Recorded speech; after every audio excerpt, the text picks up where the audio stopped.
क्या आपने कभी सोचा है कि भगवान जगन्नाथ की मूर्ति बाकी देवताओं से इतनी अलग क्यों है?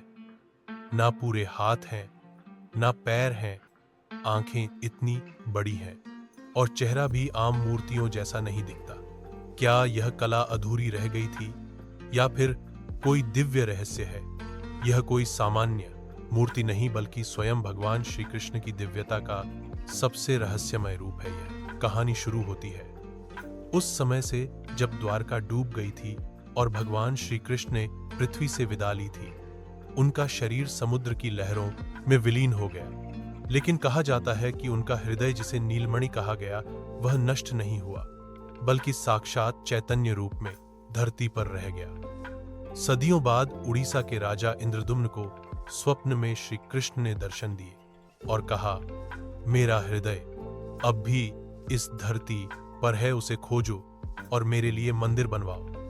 मैं एक विशेष स्वरूप में प्रकट होना चाहता हूँ। राजा ने समुद्र किनारे खोज शुरू की और एक दिव्य लकड़ी का टुकड़ा मिला जो ना डूबता था ना जलता था और छूते ही हृदय को शांति देता था। तभी वहां एक रहस्यमय वृद्ध बढ़ई आया और बोला, मैं भगवान की मूर्ति बनाऊंगा, पर एक शर्त है।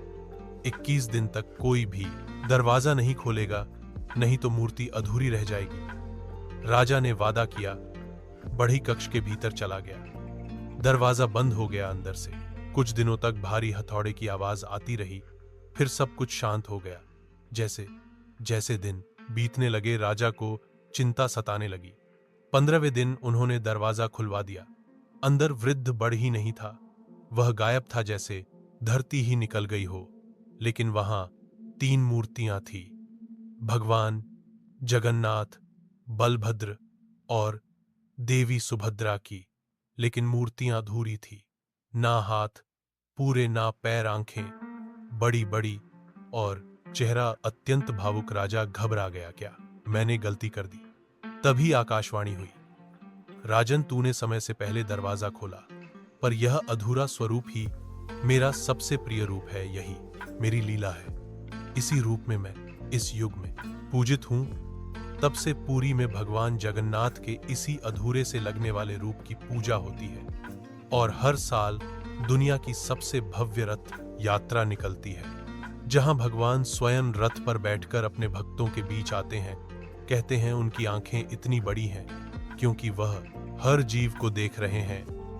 उनके अधूरे हाथ इसीलिए हैं ताकि वह हर भक्त को अपने हृदय से जोड़ सकें।